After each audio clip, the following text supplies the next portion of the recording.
evening, folks, and welcome to the first episode of our holiday special, Chestnuts Roasting on a Dumpster Fire, a very garbage theater Christmas. I'm your host, Chase, with my co-hosts, Blake and John. Happy Hanukkah. Ring ting ting-a-ling too. Let's get this shit show on the road. Should we change that up for the holidays? Does anybody have a spur-of-the-moment holiday intro line? Nope. Let's shit this fruitcake out. That's just off the top. I got you gotta workshop it. Yeah, that's fine. So our first movie was Gingerdead Man, starring the one and only Gary Busey. I was hoping this movie would at least have anything to do with Christmas. Yeah, when you have something called the Gingerdead Man, I really thought that Christmas would be mentioned. But I mean, it pretty much goes without saying gingerbread men go with Christmas, right? I mean, nothing's stopping you from having gingerbread men outside of Christmas, but... I guess that's a swing and a miss on our part. I mean, it'd be like having a movie about like a poisonous poinsettia, but set during like summertime. I don't know. It's so weird. It's not only disappointing that it's got nothing Easter to do Bunny with Massacre Christmas. in September. Yeah. It's just boneheaded. It's like making a movie about a killer gingerbread man is super forgettable in the sea of like stupid plots for horror movies. But if you set that bad boy at the holidays, then you got a tradition. It would have been so easy for them to do it. If it would have just had some fake snow outside. Okay, it's winter. Yeah. I was just about to say some snow outside and some Christmas lights outside the bakery. That's it. Done. That's it. Like no one would have remembered. No one would have remembered a movie about a killer turkey if it wasn't Thanksgiving. Yeah. Right. Yeah. Did it never cross their minds? Maybe this should be a Christmas movie? Well, what's bizarre is like even the sequel, The Passion of the Crust, is Easter. That suggests an Easter holiday. So they just skipped Christmas altogether. Yeah, it's like they're purposefully avoiding Christmas. Yeah, we're not really getting our Christmas month off to a proper start because we did not watch a Christmas movie. Yeah, we messed up. But you can't blame us. No, the name, the Gingerdead Man. Christ. And I don't know, I can't think of Christmas without thinking about Gary Busey. Yeah, well, yeah. It goes hand in hand. Exactly. So, well, let's dive in. But before we dive in, I would like to say something about my notes for this. This episode, John, you have a decided advantage. For things because I wrote down notes. I have no clue where I put them after I wrote them. Gingerdead Man got him. So, I remember writing them, but I didn't get to look over them again. So, well, maybe I'm just call it a Christmas gift. Because, well, we'll see. Yeah. I got no confidence. You always have some kind of crazy way of remembering your notes. You got like acronyms all set up for everything already, probably. Which requires me to look at them once I've written it. But I wrote them down, and they were spirited away after that. I have no clue where they went. You made a song out of the Exterminator's backpack contents. I sure did. And a song we didn't get to hear about the Russian code for the subs. Oh, that's true. That's true. There's no way I could remember either one of those now. Well, okay. Well, actually, what's funny is I remember the Beaver Guys packing list now because of your song. I remember the melody of it. It was da da da da da da da da, but I don't remember what the words were. Oh my God. Well, okay. Good. Well, yeah. Because as everybody knows, during our holiday month, we're playing for our signature weapons, which John and Blake are going to be duking out over. So when we do the quiz at the end, there's not going to be a tiebreaker if it's a tie, because a tie doesn't matter till the very end. It's just total questions over the whole month. And then whoever wins gets their weapon, which have we decided, gentlemen, what your weapons are? I know everything was still kind of up in the air. I think I'm unfortunately still trying to shoehorn Seagal into a Lord of the Rings weapon and not happening. I think I'm good with my weapon. You're good with the Sword of Homans? Sword of Homans. Godfrey Ho. There you go. And then whatever nonsense Blake's gonna have. Yeah, you can't put Sting and Seagal in. It doesn't work. Stingal. Stingal. There you go. Sagling. But anyway, we have to get through this shit first. Yeah, you're right.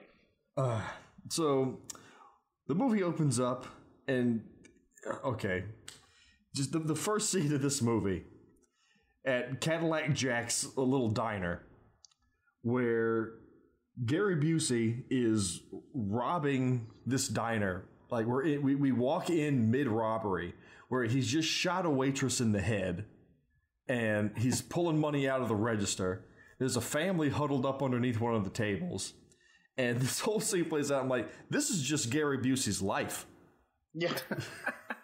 It's just Thursday for Gold Gary.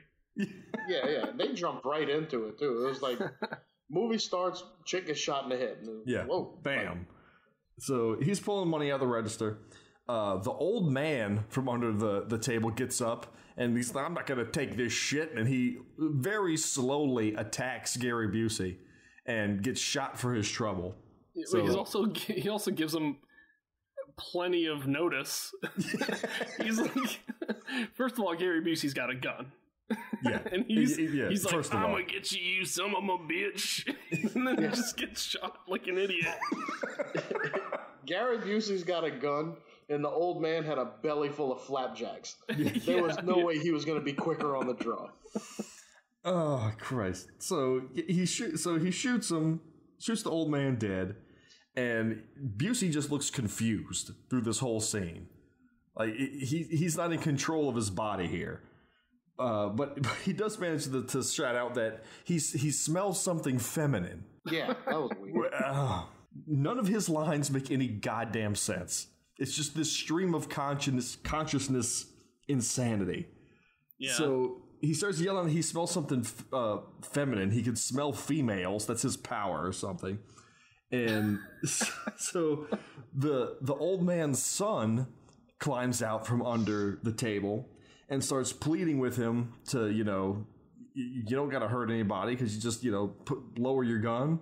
And so Busey starts getting on him about his delivery of this line of "put your gun down, please," and makes him say it over and over, like giving him stage direction for every time he says it. It's like an acting masterclass with Gary Busey.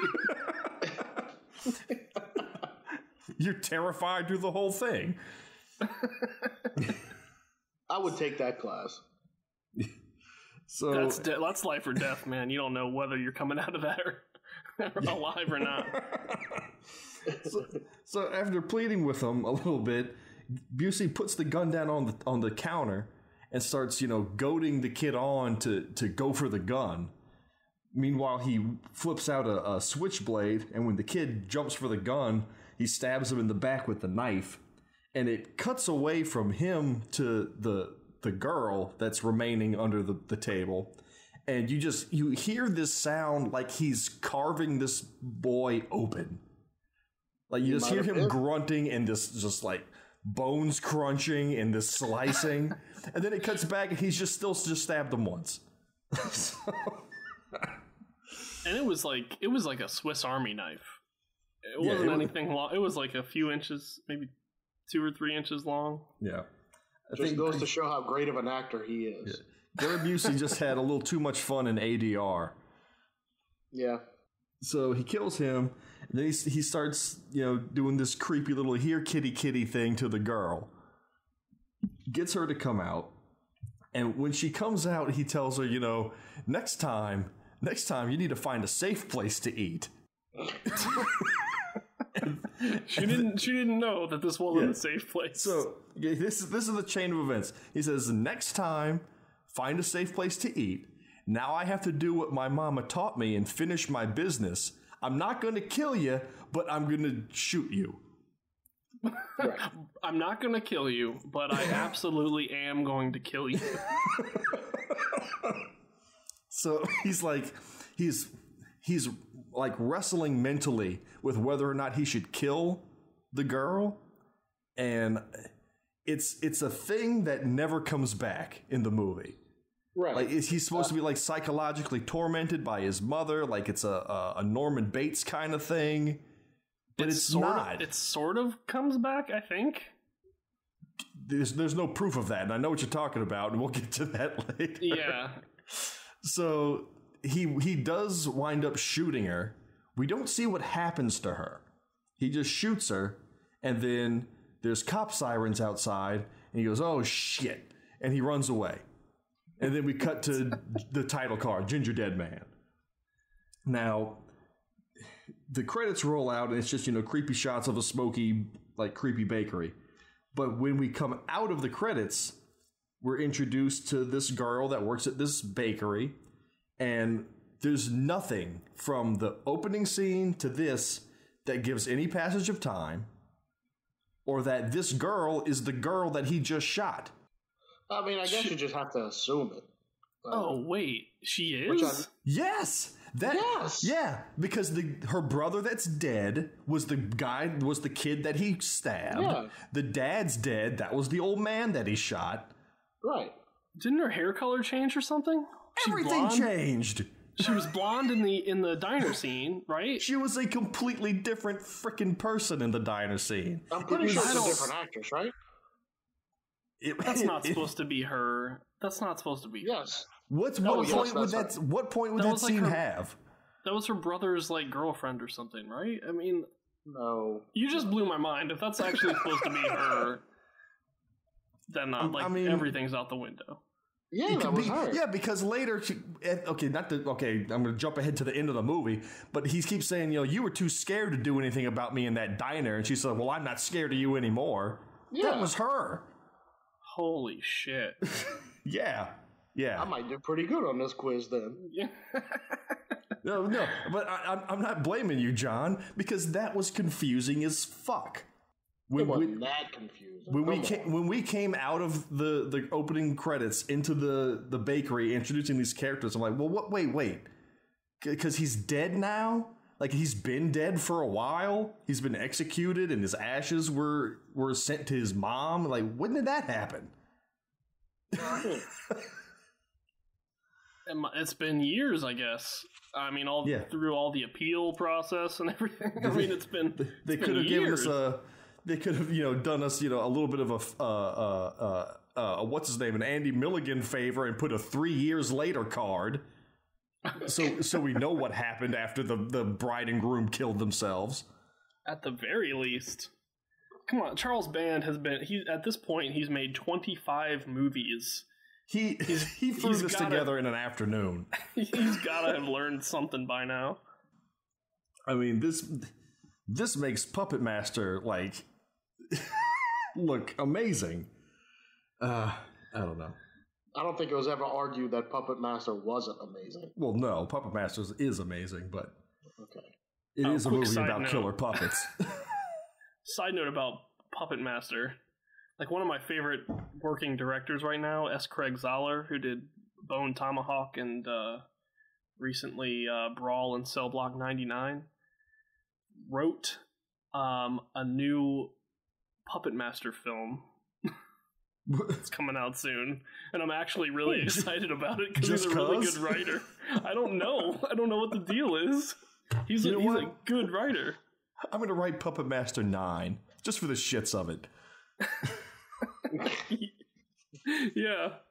Something like that. Okay. Anyway, back to this. So we open up on Betty's Bakery. At first, I thought it said Belly's Bakery. I also thought this. Because the sign is just amazing. I couldn't read it the first time I saw it. The sign is like, it's like a 12-foot by 12-foot square of plywood that they hand-painted Betty's Bakery and then drew little bakery pictures under it and just nailed it to the facade of a building. Now it's a bakery. And from the outside looking in, it's just a little like storefront.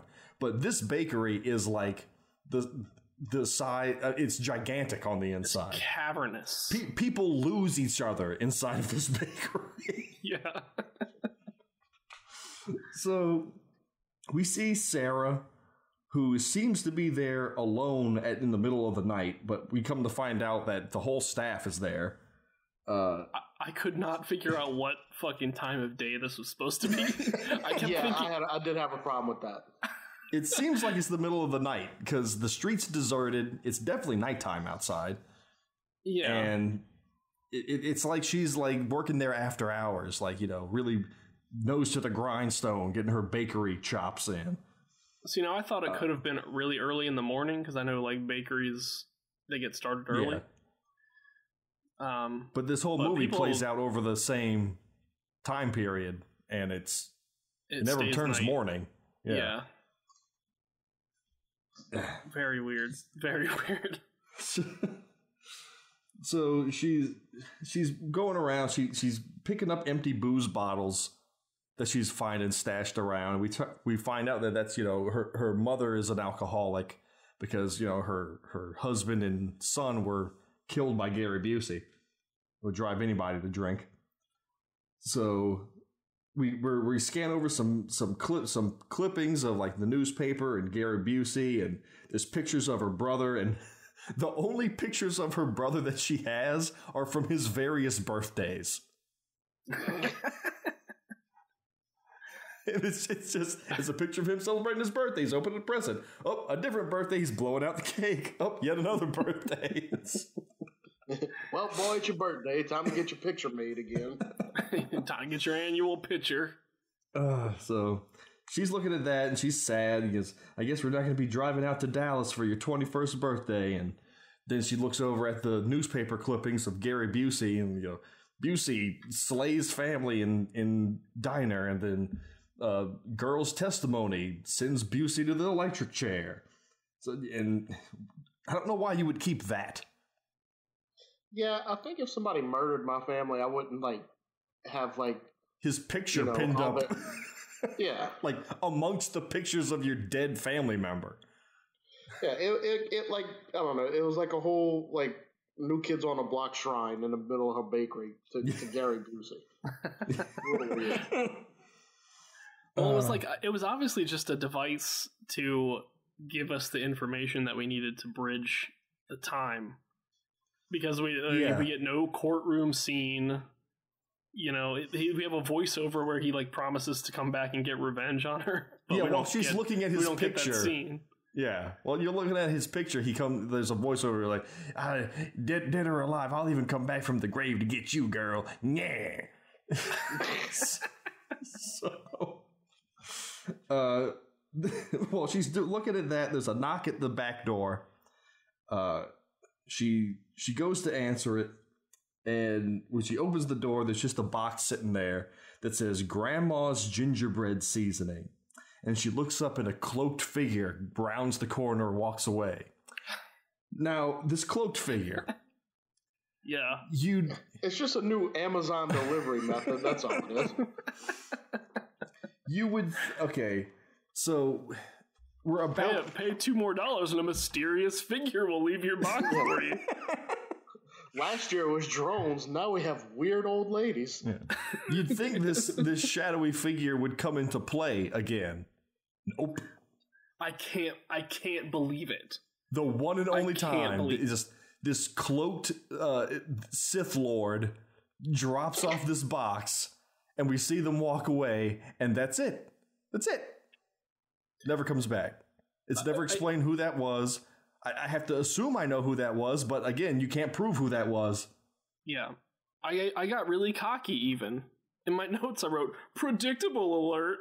That was his mom. Showed you. Yeah. This movie gave me the biggest middle finger. It's like, you don't know shit. Christ. So she takes the box in, and then Rick, the assistant baker, I guess, comes in with some supplies, and he's all hyped up because he got 2 tickets to WrestlePalooza. Oh yeah. So he's trying to get her. Was it Rick or Brick? Okay, it's either Rick or Brick or where is it? I wrote down. It's either Rick, Brick, Kubrick, or Ray, because that's all the names that my subtitles told me. My subtitles gave me all those names whenever she would say his name, and it changed constantly throughout the movie. I have no clue what his real name was. The version I watched only had Spanish subtitles, so I didn't get those. Yeah, it was the kind of subtitles that just are produced on the fly. So yeah, most of them were wrong. But I'm just going to call him Rick because that's what I called him through most of it. So he's trying to get her to go out with him to this WrestlePalooza. They're even taking amateur wrestlers tonight, and he's going to introduce his character, the Butcher Baker. Yeah, smooth. Which makes 0 sense. It's at this point... Butcher be a baker? I don't get it. Those are 2 different disciplines, idiot. Exactly.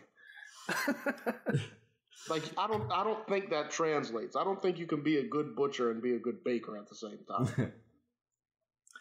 So at this point, I wrote down a note that says, is everyone in this movie going to talk like a Southern debutante? Yes, they are. Everybody has this Southern Savannah drawl to the way that they talk. And it's weird. It's very weird. You say weird, I say whimsical. But this is another thing. I think it's set. Well, it's supposed to be set in Texas, and yeah. Why would you? Again, like no Christmas at all. There's no possibility of snow even. Yeah. Or do they get snow in Texas, Chase? We do get snow. We get snow every now and then. Yeah. Giving away my whereabouts. Oh shit. Somewhere in the biggest state in the country. I'm pretty sure I've said where I am before in the podcast. Whatever. So my bunker will remain undetected. Yeah. So while they're getting everything ready, Rick accidentally cuts himself. And somebody called the health inspector because his immediate reaction is to hold his bloody hand over all the ingredients and just drip blood into everything. Yes, but before that, did you see how he added the grandma's gingerbread seasoning in? No, I didn't catch that. Okay, so it was just the cardboard box. You open up the box and it's just like seasoning inside the box, not any other container. So when he adds it to the big batch of dough, he just dumps some of it out the box into the dough. Like no measuring, no nothing. So then maybe he isn't a butcher baker. He's just butchering bacon. There you go. Because baking is supposed to be a science where, I don't think it's like sauteing up, a fillet of salmon where you're just like, oh, just a dash of this and like it's all by feel. You need to measure that shit out. Yeah, I don't bake a lot, but I've never seen in the instructions just dump a box full of seasoning in. However much you feel like you need. Yeah. So he bleeds all over into the ingredients. So we cut to there's another girl in the front of the shop. And like people just keep springing up inside of this place. And she yells out, and Sarah runs up to her, and and she's reading in the newspaper that Gary Busey's character, Miller Findelmeyer, was Who came up with that name? I don't know. But did you see in the credits real quick? There's a couple of funny names of real people. Millard Findelmeyer's like tame. I didn't write them down, but there were some strange ones. It was like costumes by E.D. Biddlecombe.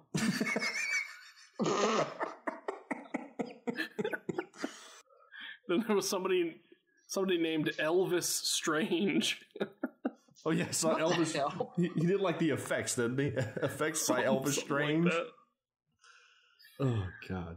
So she reads this article that Gary Busey was executed and cremated like a long time ago, and for some reason this is in the newspaper, and it was enough to startle her to scream out.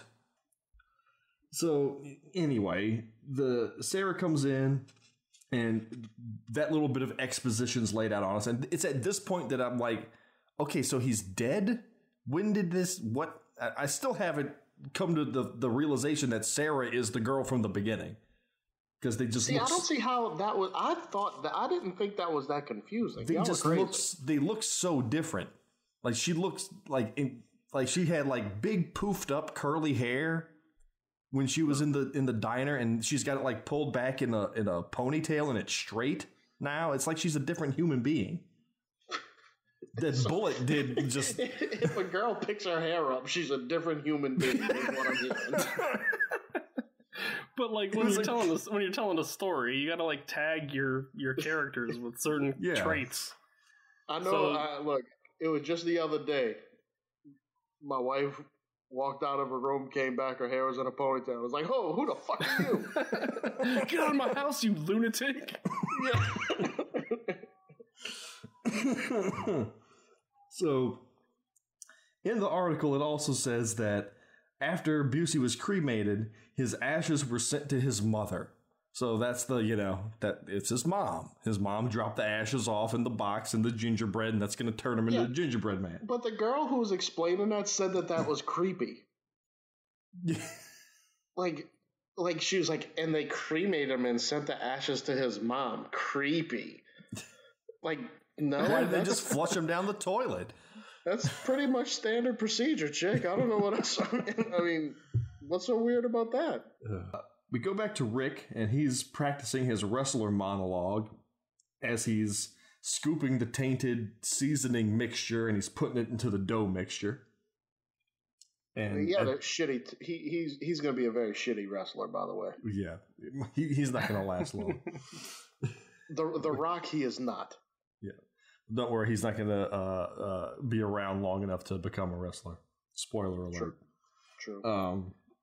Just then a gunshot rings out. If you smell what he's cooking, though, it smells a lot like human blood for some reason.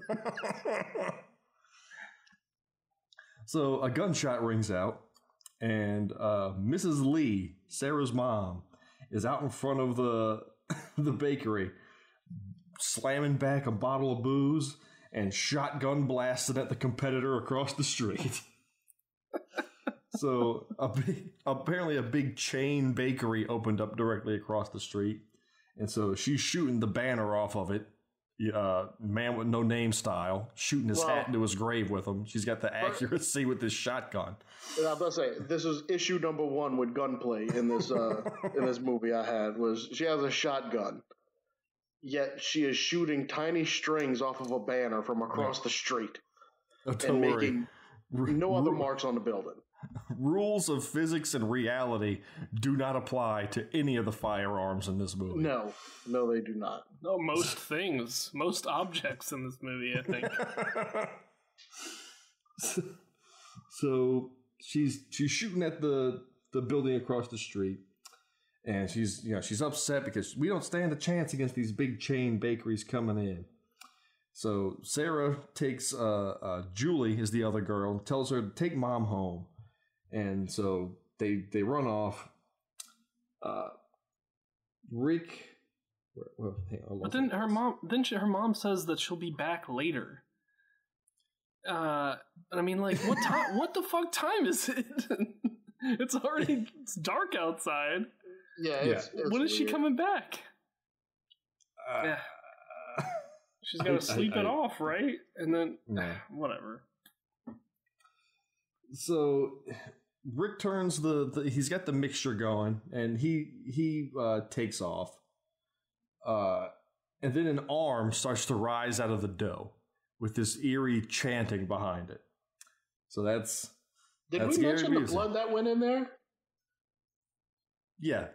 Because Rick cut his hand and the blood went in. Okay, I'm just making sure. Okay. So we're to assume that Busey's mom went to this elaborate scheme to intercept an order of gingerbread spices that was going to this bakery, put her son's ashes in it, and then hope that they bake with it using human blood. That's not the only thing that it needs, apparently. It's a whole series of things that needs to happen before the Gingerdead Man can be born. Yeah, also, I mean, 1.21 gigawatts also has to come into play. Yeah. Like, that's not me making a joke. Like, no, lightning had to strike it for it to work. Well, there was another thing, too. What was the other thing? Oh, yeah. No, you're right. It had to be given human shape because she had to make it into a gingerbread man. If she would have made scones out of that shit, he'd be fucked.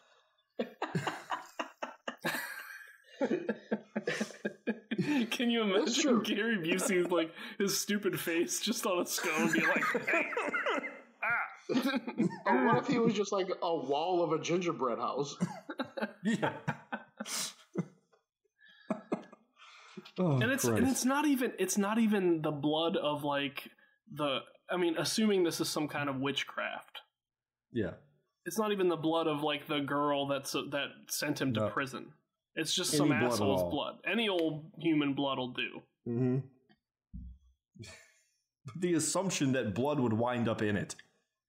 Yeah. Yeah, that's weird. But then if it takes electricity, which we're getting ahead, but it takes electricity also. Cares? Why is this arm coming out right at this point? Yeah. We still need... It's a solid arm, too. Mm-hmm. Is the arm giving the finger? Did anyone else see this? I just saw they were just like shoving a baby doll's arm through some goop. Right. I think it just happened to look that way, but it was just a baby doll's arm. But who knows? I mean, this is a movie called Gingerdead Man. Yeah. Did he have fingers, ultimately? He wasn't shaped into anything. Why is there an arm? What the fuck, man?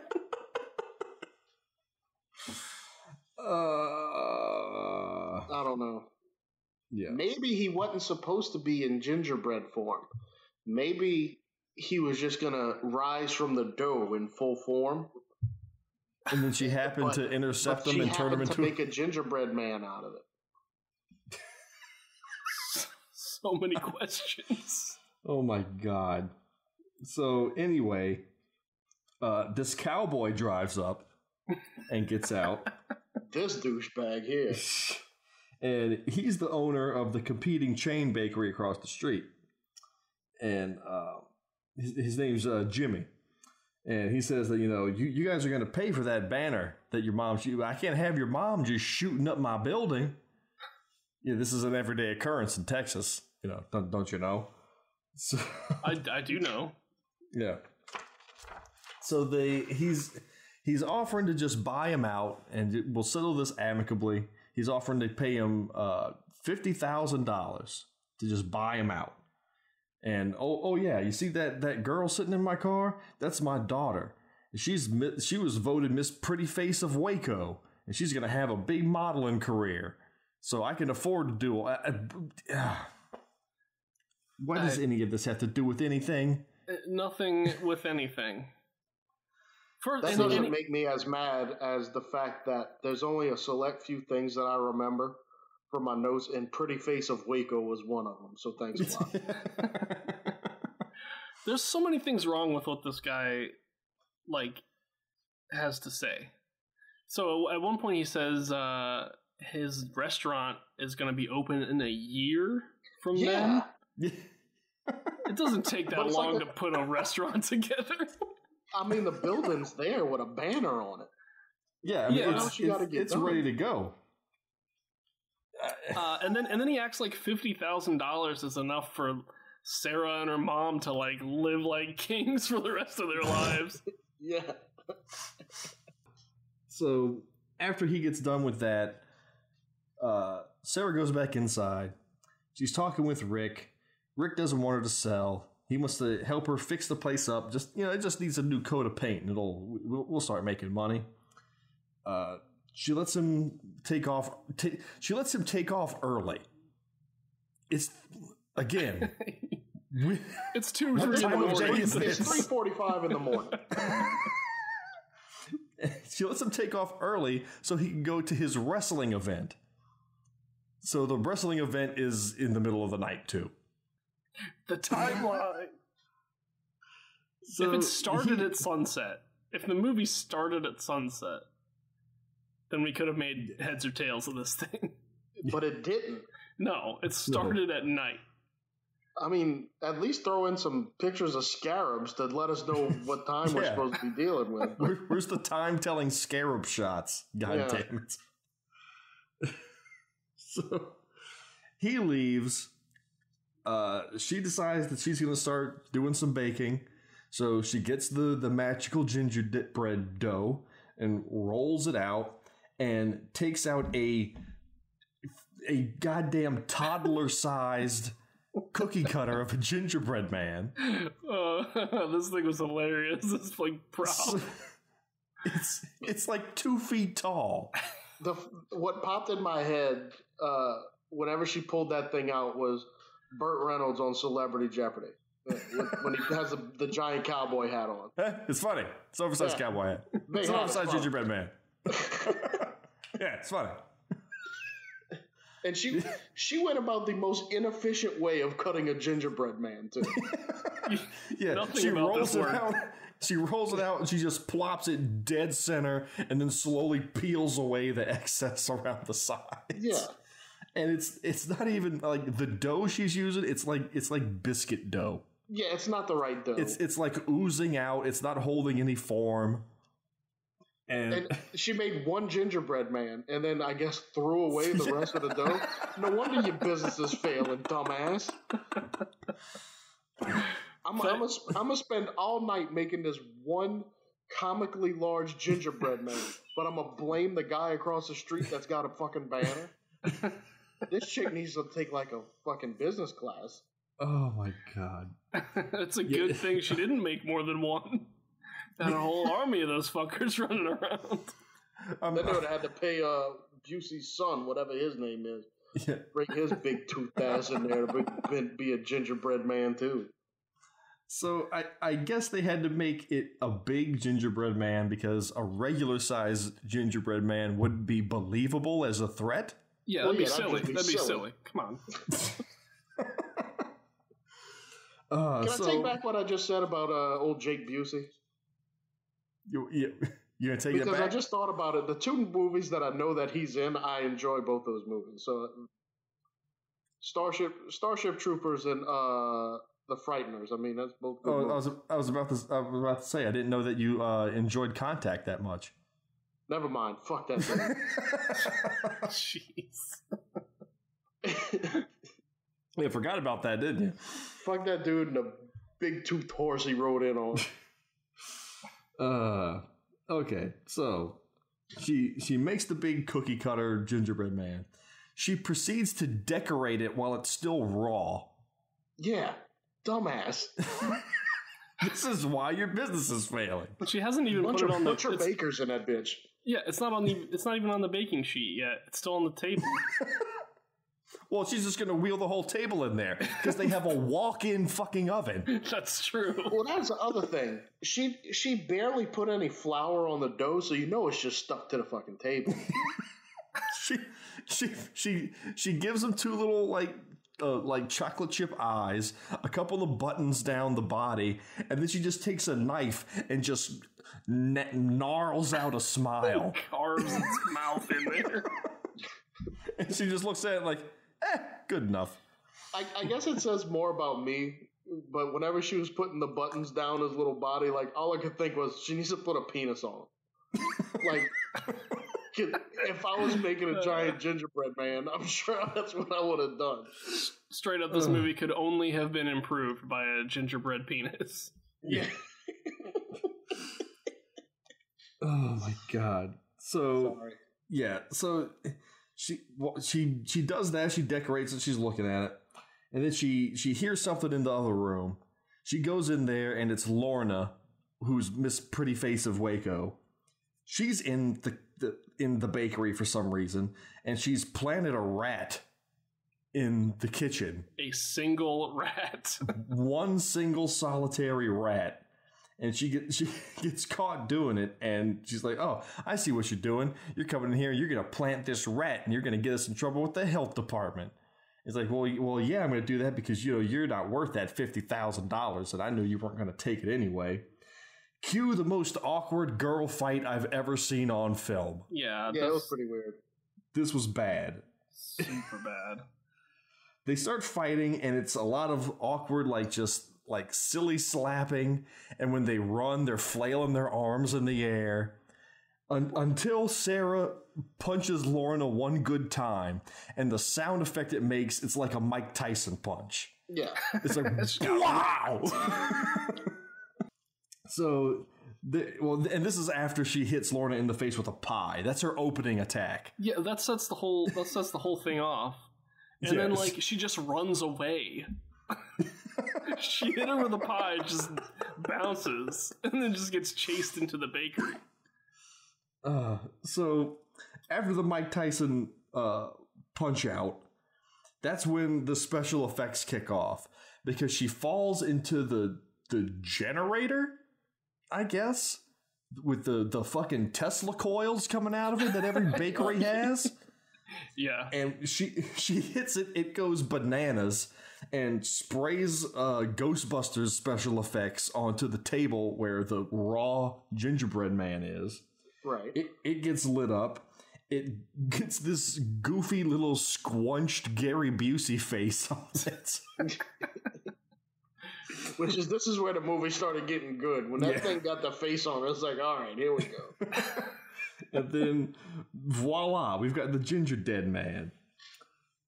So just to recap, though, to make a Gingerdead Man, you need the ashes of a murderer, some random person's blood, some electrical phenomenon, and bake for 8 minutes at 350. Yeah. And still more electricity after that, though, right? Because when it's in the oven,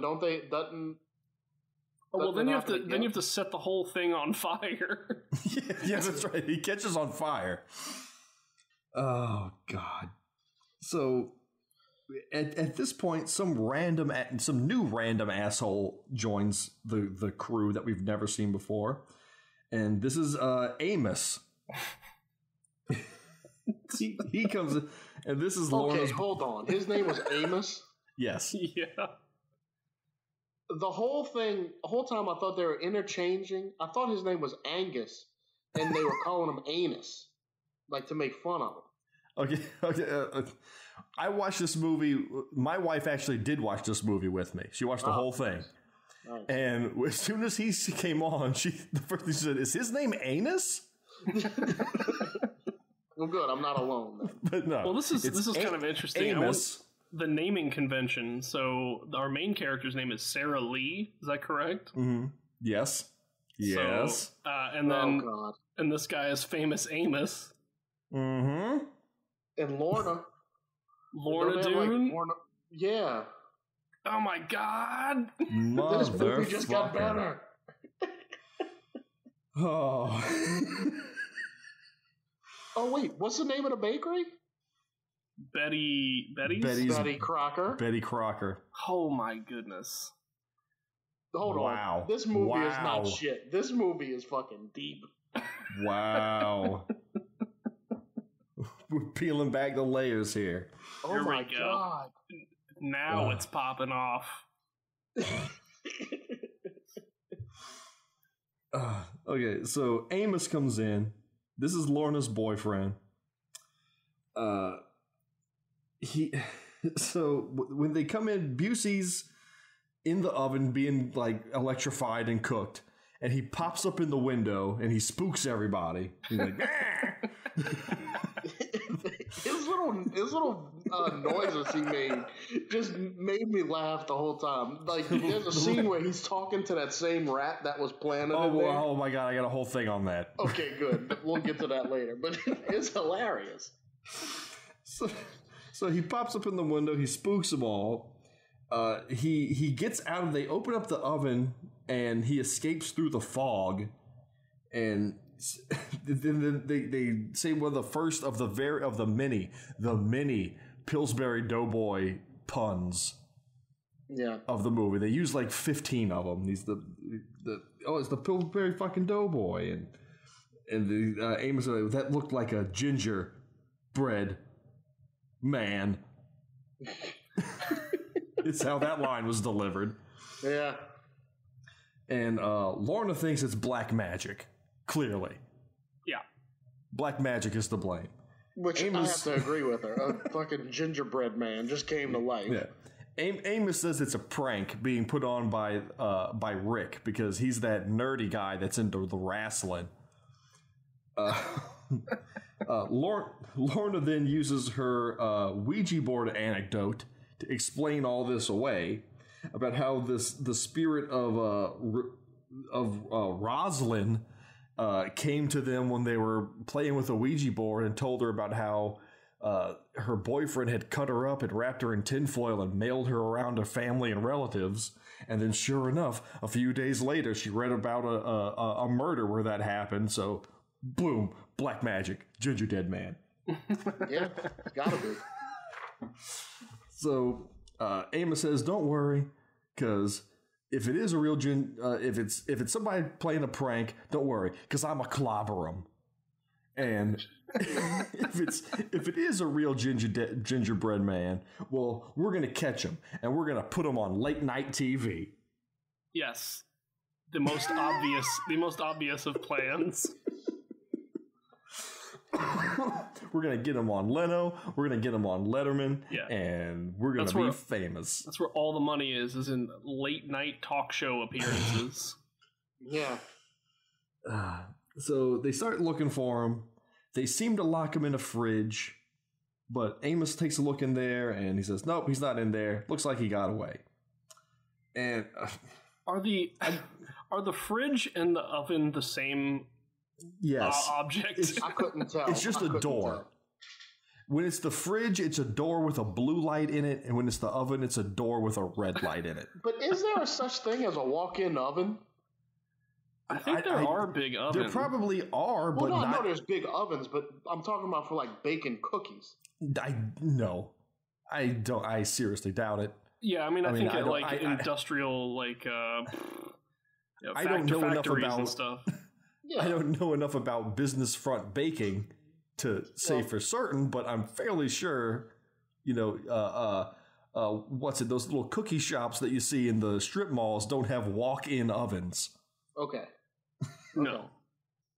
So, okay, just to discuss Busey as the gingerbread man for a second.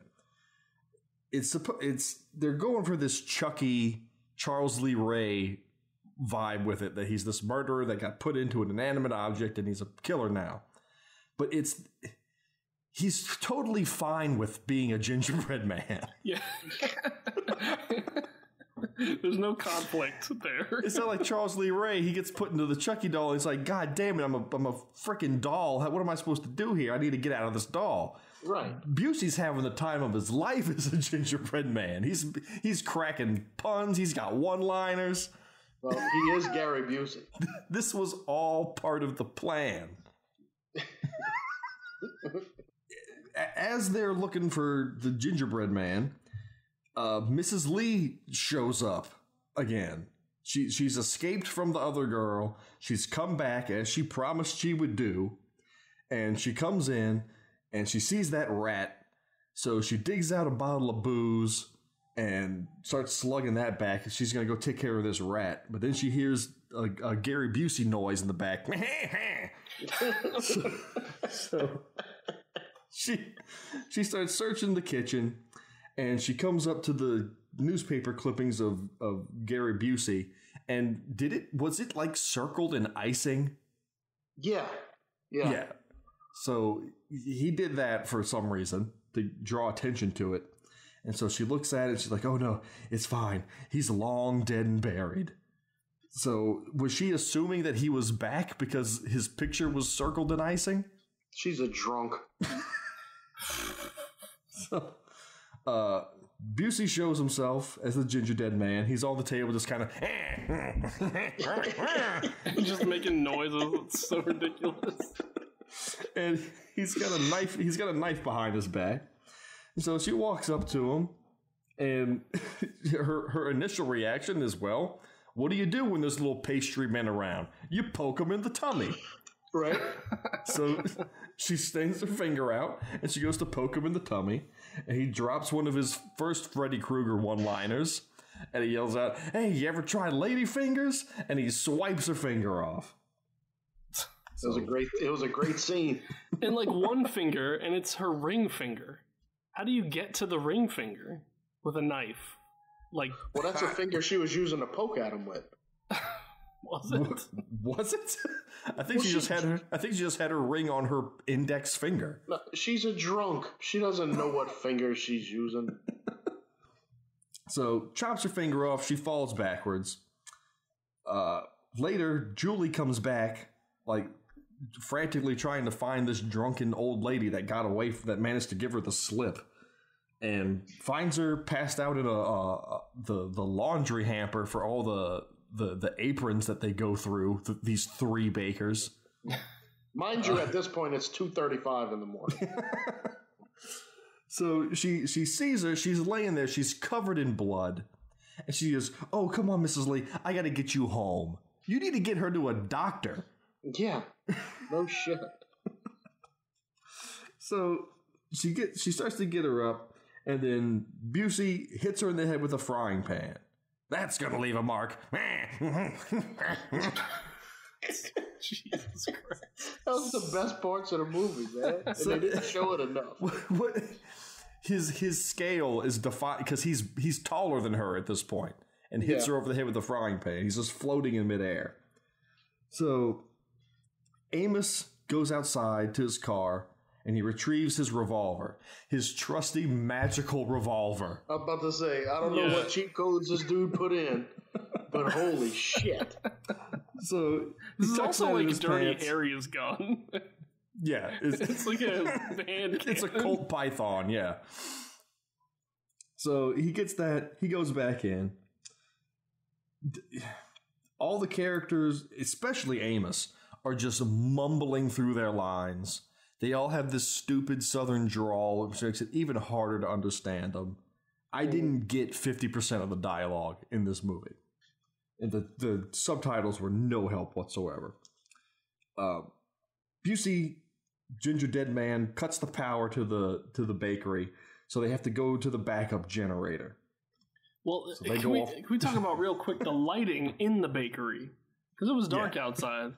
It was dark as shit inside, too. They had one light lighting every room in that place. So cutting the lights ain't no big deal.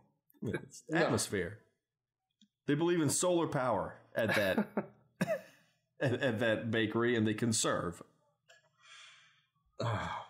So he cuts the power. At this point, Jimmy arrives back because Lorna called her daddy and used her one call because her phone died immediately. Used her one call, not to call for the police or anything, but just to call for her daddy. So he shows up. And he's looking around, and he sees that Amos is there, oh, girl, you and that tattooed freak better not be causing no trouble. I'm going to tan both your hives. After he said that, I was scanning Amos for any sign of tattoos. And there weren't any, as far as I could see. That's true. He's always wearing a sleeveless shirt, and there were no tattoos on him. No. He must have, all he's got is on his lower back, it's a dolphin jumping out of the water that says Spring Break 95. Right. underneath his "Pull My Finger" T-shirt. Yeah. That was another thing I remembered. Jesus Christ. I was like, this guy's so edgy with his Spencer's "Pull My Finger" T-shirt. And that sweet-ass chain wallet. And his eyebrow ring. This guy's like plucked straight out of the late 90s.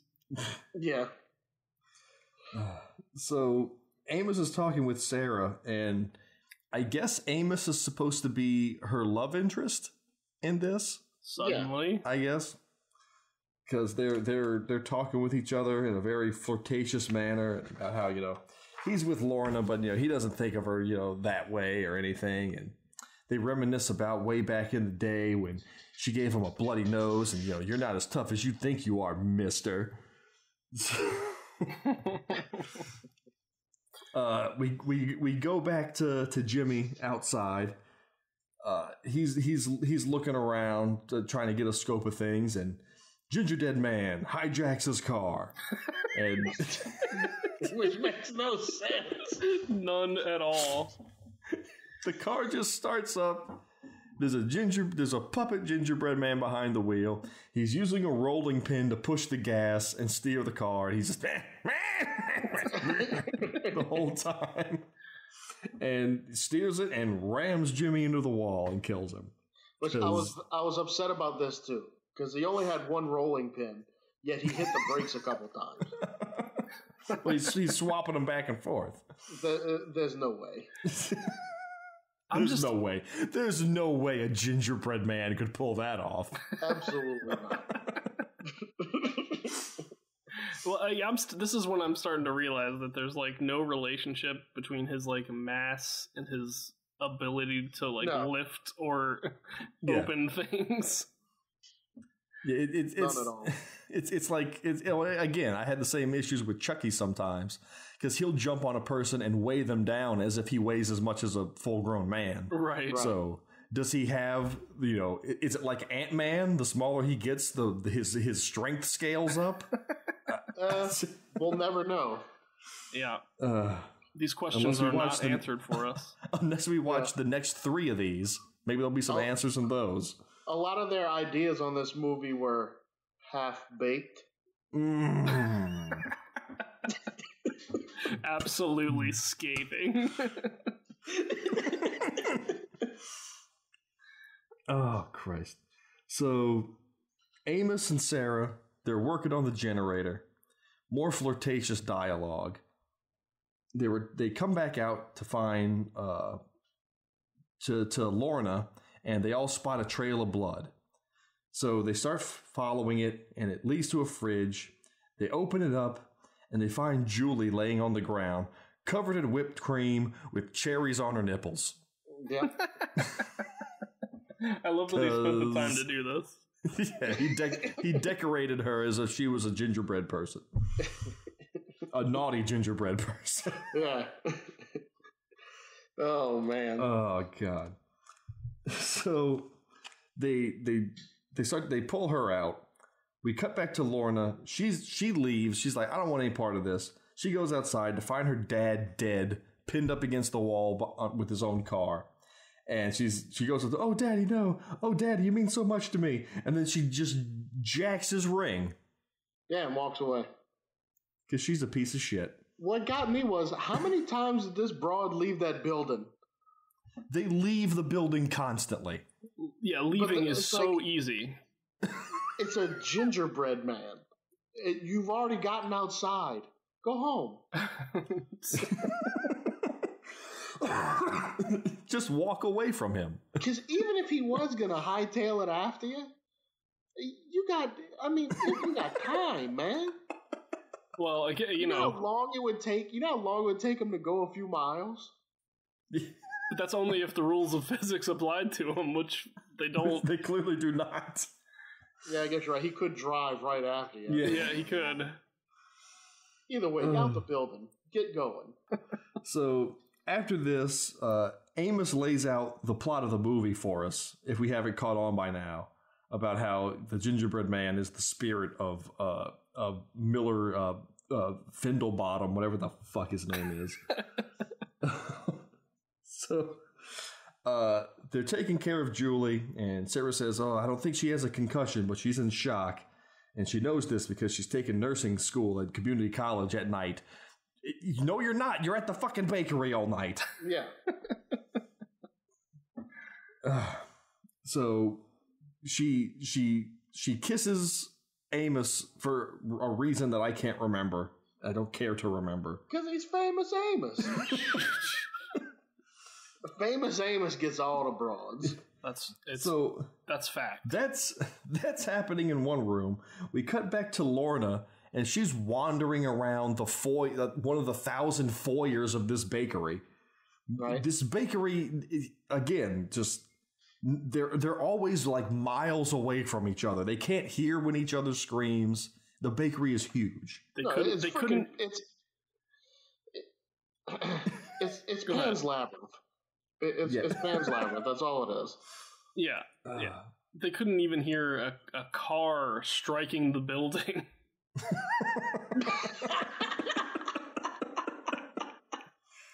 Yeah, you figure something would have moved, like a picture on a wall or something. Yeah, they'd be like, "Oh, what was that?" Nothing. Oh, your tiger beat spread of Gary Busey inched over a little bit. Something must have hit that wall. Oh, God. So, as Lorna's wandering around, Gingerdead Man surprises her and slashes her face. How about a facial? Cuts her face. She runs off screaming. And it's at this point that Gary Busey, I think, said, Hey, guys, can we take a second? Just keep the cameras rolling. I'm going to ad-lib with this rat for a little while. Best scene in the movie. Where he just verbally berates a rat for no reason, for no purpose, other than it's just to see this little puppet just go, come here, you little fucker. I'm going to kick your little rat ass. I don't know what he has against this rat. But what made it so great for me was this rat just did not give a shit. Like, just cleaning itself. Yeah, like he's telling all this stuff, and the rat's like, fuck it. Let's have the Gingerdead Man play off of this rat for a beat, because why not? Oh man, God. Can you imagine that in an improv class? It'd be like, okay, you're a rat, and you are a reincarnated murderer in a gingerbread man. See where the scene goes. All right, I'm gonna kick your rat ass, you little fucker. And scene.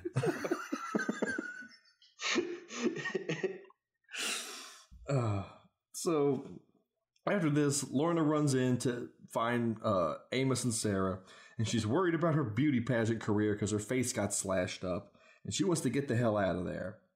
And more Pillsbury Doughboy references.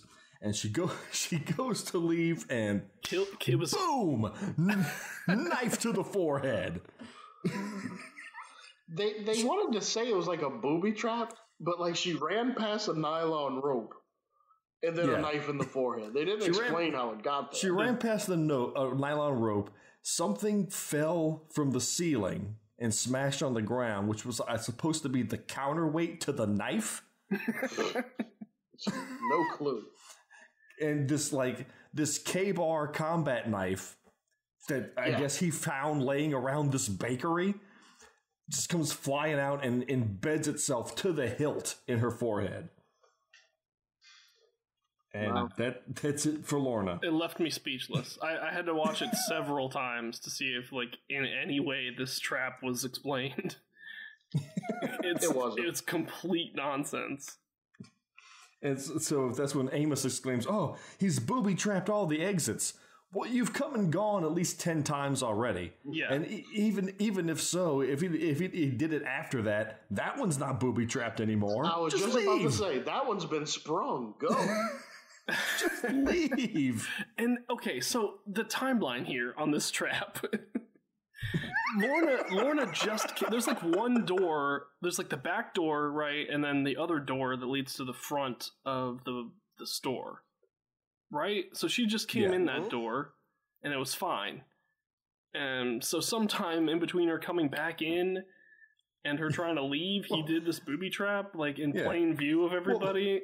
Well, there's those two doors, but then there's the door to the billiard room, and the door to the conservatory, and the door to the foyer, and the door to the solarium, and then the door to the other solarium. Right. And then the secret passage behind the bookcase.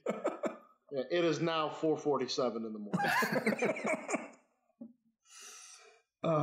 So after that happens, Sarah is calling out to Busey, trying to get him to show himself. You hear him scampering around in the background, and Amos lets a few shots off from his magical gun. So 3 shots. He shoots 3 times. I started counting right then. I started counting right here too, because I was like, maybe I need to use this as a question. And that got shot to shit because the counting didn't matter. This is a revolver, mind you. Yeah, it's just a revolver. 6 shots. So Busey starts calling out to her like, yeah, you were scared back in that diner. You're too scared to do anything to me. And your dumbass daddy and your brother got killed. And I'm going to get you now. And so she's just, trying to get a rise out of her. And so then Sarah finds the finger of her mom. And that gets her all scared again. And so she starts saying, what'd you do to my mom? What did you do to me? Can't understand anything she's saying. It was straight up Cartman voice talking to his mom. Like, that's exactly what it was. So, Busey shows them that he's put mom in the giant walk-in oven. Amos goes to try to help her out, and while he's busy with dragging the mom out, Busey knocks Sarah in and locks her in. Somehow, considering the fact that he's a cookie. Right. He throws her in. He knocks Amos out because he's got like a bakery hammer. Like a tenderizer or something? Yeah. Tenderizer? I don't know why they have that in a bakery, but... No. Well, when you're a butcher baker... That's exactly the kind of tool they would have at a butcher baker. Yeah. So he knocks Amos out with that. He goes up to there's like a control panel for the oven. He starts cranking up the heat to kill Sarah. Amos wakes up. He shoots twice. So that's 5. He's got 1 bullet left. In reality, he has 1 bullet left. I thought for sure the 1 bullet left was going to be what kills the Gingerdead. So you fucking wish. He shoots at him twice. Busey runs off. The 2 bullets hit the locking mechanism of the oven and opens the door, and Sarah narrowly escapes. But now Busey's got the gun. Advantage Busey. But there's only 1 bullet left. What could Busey really do? So Rick shows up miraculously. And he's in his wrestling gear. Does he drop out of the ceiling? He drops out of the fucking rafters. Just comes out of fucking nowhere. Because he saw them through the window of the bakery. They're in the back room with the ovens. Wow. He saw them through the windows because the time now is 11:17. So yeah, he drops down from the rafters like Batman. He's in his elbow and knee pads, and he's got his goggles on. That's his wrestling gear. And drops down. He lets out his little wrestling spiel that he was practicing earlier. Usually like, what the fuck's going on? And opens fire. And he shoots off about 25 bullets from this gun. Just nonstop. I counted 23 roughly. Just bah, bah, bah, bah, bah. So while he's doing that, Julie shows up. She's out of her stun state and attacks him, knocks him down, and pins him down. And which Busey says, why don't you eat me, you bitch? And then guess what? Rick decides he's going to do just that. And he proceeds to eat Gary Busey in a very disgusting Julie, way. Did it bother anybody else that there was no icing left on this chick? Well, Sarah cleaned it off. She said she cleaned it off of her earlier, so it would help her get her body temperature back up. Oh. Because she's a nurse. That. Okay. Never mind. Yeah. Because it would have been so much better if she would have came out all iced up with the cherries on and then decided to do battle. That would have been better. That would have been much better. But then, like, the continuity here goes crazy. Where, like, the first bite Brick goes for is the head, but then, like, the next time you cut back to old Gingerdead, his head's still perfectly intact. And then he bites off his arms. Don't eat me, you fucker! Then he bites off his arms. Yeah. But then when we see the final product of Brick's appetites, his arms are still attached. Yeah. He eats, and like it's full of like human gore and blood, the cookie. And to me, there were so many other ways they could have gone about this. Like, you didn't have to eat them. You're holding down a gingerbread cookie. You're holding down a cookie. You know, and it's not super strong, obviously, because old Prick still got him down pretty good. I mean, get one of the many implements that you have around a bakery and dismantle them. Get that meat tenderizer. Smash him. Get that fucking knife out of Lorna's forehead. Do something. He has to eat them because the movie needs 5 more minutes. Yeah. He has to eat them because the final stage of this old gypsy's plan was to send her son's killer ashes in a box of baking ingredients to a bakery that will get baked with blood into a cookie that will be struck by lightning that will turn into a maniac killer cookie, which will then be ingested by one of the people, thus possessing him and turning him into a life-size actual threat. I mean, a little convoluted, lady.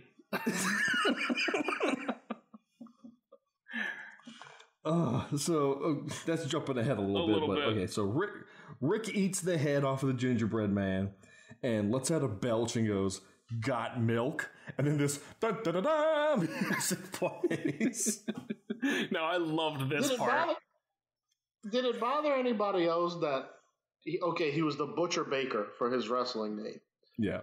But like his wrestling costume did not contain anything butchery or bakery like he didn't even have like an apron or a chef's hat on or anything. Nope. It was just a blue wrestling thing. That bothered me. Onesie. It didn't bother me, but it does now. Like you could have had an apron on or something. Just something. Yeah. So after his got milk line, we cut to the Gingerdead Man, who's missing a head, and it's just blood and gore pouring out of its neck hole. Right. And then it speaks. You hear the voiceover of Gary Busey go, "Well, you better make room for dessert, because I'm coming back for you." And then it fades to black. I'm like, oh, thank God. It's over. The movie's done. But no, it's not. Because we come back, and Rick's chugging down milk. That's my favorite. That's my favorite part of the movie, honestly. I love that he said he drinks a whole half gallon of milk. And then the next time you see him, he's chugging milk. It wasn't just a one-liner. It was like a request. Yeah, right. I actually need milk here. So Julie's flirting with him. And well, I guess we know who's the most macho man now. And so Mrs. Lee wakes up finally. But all the meanwhile, Rick's having some stomach cramps. Ooh, he's got some rumbles in his tumbles. So they help Mrs. Lee up, and they say, "Okay, we got to get you out of here." And then Rick just that poor old lady. First off, you know, look, I've been there where I woke up like from a night of drinking, and then you're like, "Oh man, what the hell happened?" Oh, I'm missing a finger, and I'm half baked. Yeah, it's like she's looking down saying, well, first she wakes up and is like, man, I had this fucked up dream that a gingerbread man cut off my finger. Oh my God. Like, can you imagine going through that? That poor lady. Yeah. So they all leave the bakery easily leave the bakery. And they see Jimmy's dead body there and like, oh, That's a shame. Sarah decides to go back in for Rick. She goes in, and Rick's turned into some weird demon zombie thing. He's turned into like evil Ash from Evil Dead 2. Yeah, he's got like the protruding eye sockets, and his mouth is green. He's Gary Busey. Yeah. so he's been possessed by Gary Busey. He attacks Sarah. He starts to lick her face because why not? That's what villains do, Chase. They always lick their victims. Yeah, but then this is true. It's Amos to the rescue because he's still got a few bullets left in his magical gun. He comes in. He shoots Rick up. It has no effect. What's with Sarah's... that? I'm with you on that, John. Like, what's up with that? Nope, can't kill him. You just can't. But you can kill the gingerbread man? No, it doesn't work because I have invisible armor on me, so it didn't work. You didn't kill me. So Sarah finally declares that she's sick of being scared of this guy. And she lets out a scream and then grabs Amos and throws him at Rick. Yeah. She lets out the scream like they're all going to charge him. And Julie charges, and then she grabs Amos and throws him first. So she's last to go. I'm not scared of you anymore. So they all rush him. They push him into the oven. They crank the oven. They just decide to kill Rick.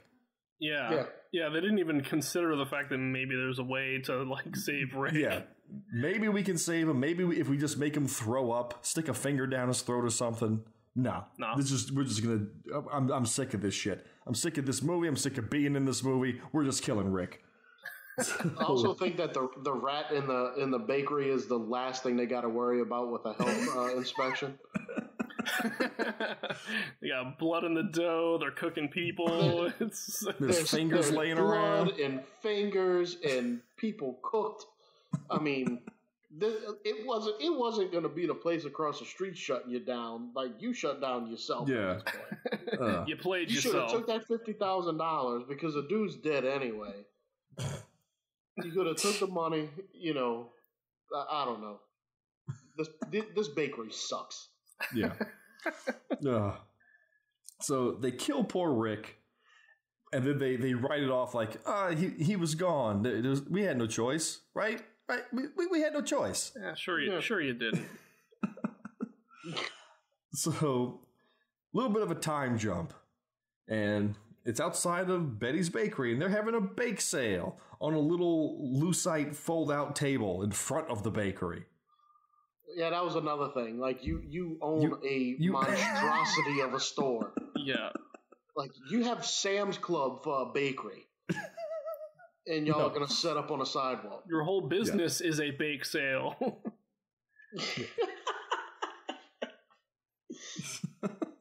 So everyone's happy, and there's these two nurses because I guess Sarah is a part-time nurse now too.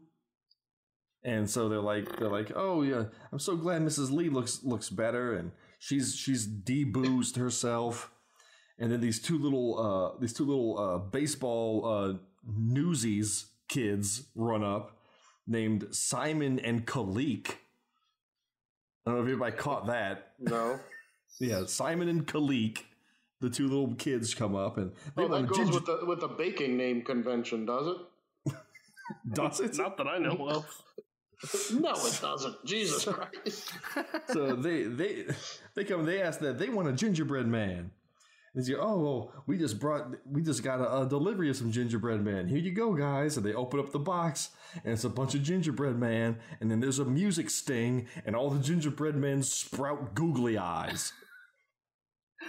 What the fuck? And just so y'all know, the girl and then the movie ends. Yeah, just so y'all know, the girl that was hugging Amos in that scene is in fact the same girl that was in the bakery and in the diner in the beginning. I know her hair changed, and she ceased to be the other woman. Now she's somebody else. Just want to make sure y'all understood who it was. Oh my God. And then we do the Predator montage of all the actors in the scenes that they just played out. I couldn't believe with a song playing over it that I thought was Gary Busey singing for a while. Might have been. No, it was written and performed by Charles Band, the director. It was? Yes, sir. He does music. I think he did a lot of music for like Full Moon movies. Huh? Well, there you go. Yeah. Cue the slowest credit crawl ever. I couldn't believe this because like I was looking at the time. There was like 10 minutes left. It was literally a 10-minute credit sequence for this thing. Yeah. Crawled by so slow. So slow. And then everybody that appeared in the movie got that Predator like showcase. Mm-hmm.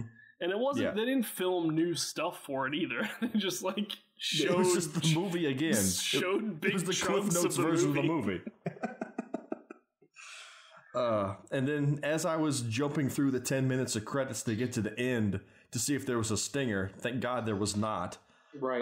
I did catch that there was a credit for behind the siege footage. So someone was filming behind the scenes stuff. Gotta get that there's some extras. Yeah. That we're never going to get to see because I don't care. Yeah, I super don't care. We never talked about the framing of the movie. At a certain point, everything just goes cockeyed. Oh yeah, it's just Dutch angles out the ass everywhere. Yeah. Like I said, Charles Band is a seasoned director at this point. What is he up to? One of the telescoping legs on The Stand has quit working. Yes. It just won't hold anymore, so everything's going to be sideways, I guess. Maybe Busey just got involved. Yeah. I'm telling you, he requested a little improv time with that rat. You ever hear of a Dutch angle? He ghost directed the thing, I guess. Yeah, maybe. Yeah. Oh, man. Well, that sucked. God. And it wasn't even a Christmas movie.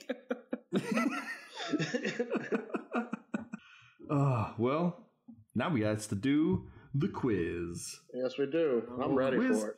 Quiz time. I'm kind of remembering things. It helped to talk about the movie. I think I might do well, John. You might be screwed. Well, we'll see. So, okay. I have my 5 questions. Mm-hmm. I got 1, 2, 3 extras just in case. But hopefully we don't need them. So, I will be asking 5 questions as usual as what we do. But again, if it ties, it doesn't matter because we're going for the long haul on this one. Right. And the winner at the end of all 4 weeks of our special holiday month will get their signature weapon of their patron saint of Garbage Theater. So, without further ado, let's get started. Question number 1. Sarah's deceased brother wanted to spend his 21st birthday where?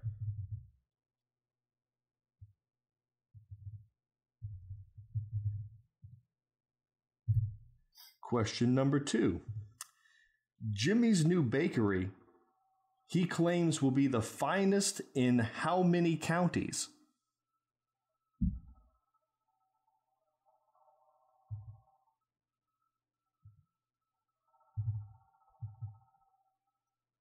Question number 3.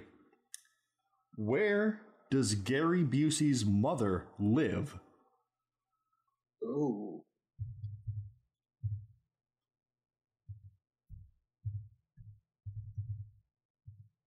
Question number 4.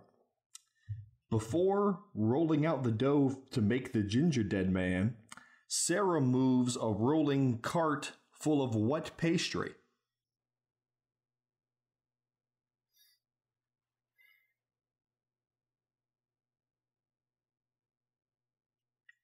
And the final question.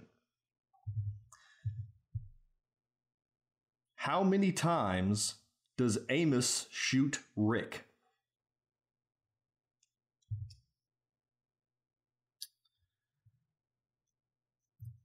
I had to guess for a few of these. I had to guess for 3 of them. Wow. Well, we shall see. Okay. Question number 1. Where did Sarah's deceased brother want to spend his 21st birthday? The titty bar. The titty bar. Yes, sir. Oh, there we go. Tied up. Everybody's on the board. Jimmy's Bakery was going to be the best in how many counties? I said 3. I said 4. It was 4. Yes. Fuck. John's ahead. Question number 3. Where did Gary Busey's mother live? In the bakery. In Coonsboro. Coonsboro. Oh my God. John's running away with it out of the gate. There he is. Question number 4. Before making the Gingerdead Man, Sarah rolls away a cart of what kind of pastry? Croissants. I had no idea. Cupcakes. Croissants. Damn it. Only one ahead, John. Last question. How many times did Amos shoot Rick? I said twice, but I struggled whether it was twice or 3 times, but I'm saying twice. I said 3 times. 3 times. Son of a bitch. Woo!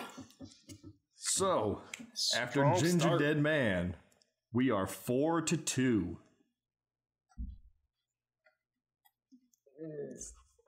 Fucking notes, where did they go? It could have been worse, Blake. You're only 2 behind. We got 3 movies to go. Oh no. Not too bad. I give up already. Come on.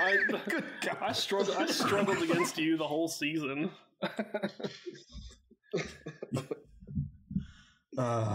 So, speaking of further movies, it's time to reveal the next movie we're watching. Oh, yeah. Boy. Okay, so I had to do a little bit of an audible here because one of the movies that we had on our list turned out was more well-liked than I felt comfortable with using. And that was the one that I picked out, Santa's Sleigh. Mm-hmm. S-L-A-Y.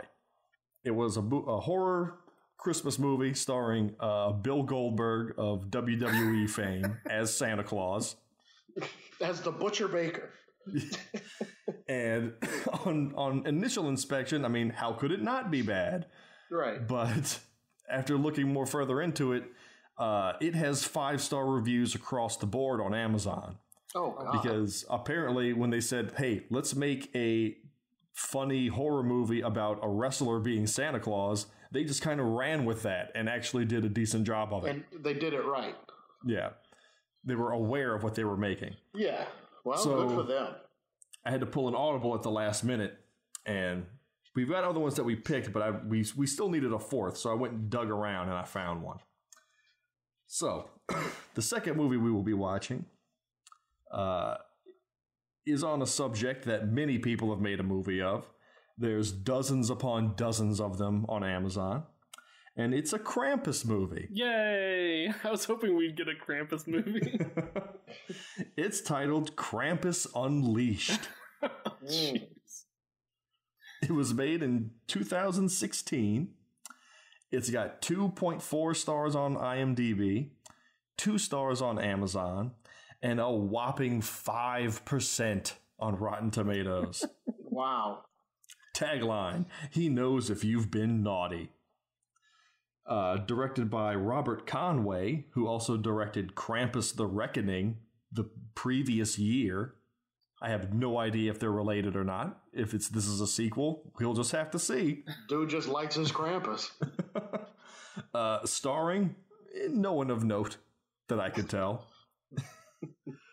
Synopsis. Some things are better left buried. In pursuit of a lost treasure, a group of fortune hunters mistakenly unearth an ancient demonic summoning stone that holds a terrible curse and awakens a timeless evil, the Krampus. After centuries of slumber, Krampus, the Christmas devil, has awoken with a thirst that only blood will quench. Runtime, a full 90 minutes. Ooh. I couldn't find a budget, no real trivia to speak of. The trailer looks not good.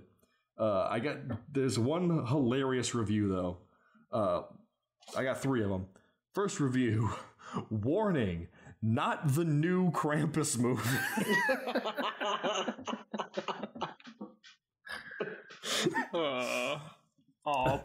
Poor guy. The poor guy.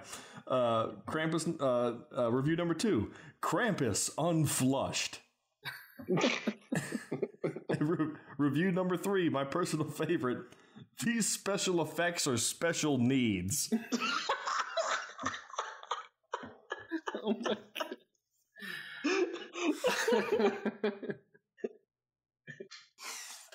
So I watched the trailer. It's going to be a good one.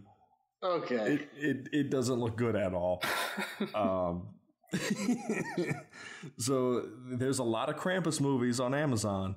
So make sure you watch Krampus: Unleashed. Wait, you're talking about the punctuation, right? Yes. Krampus's Unleashed.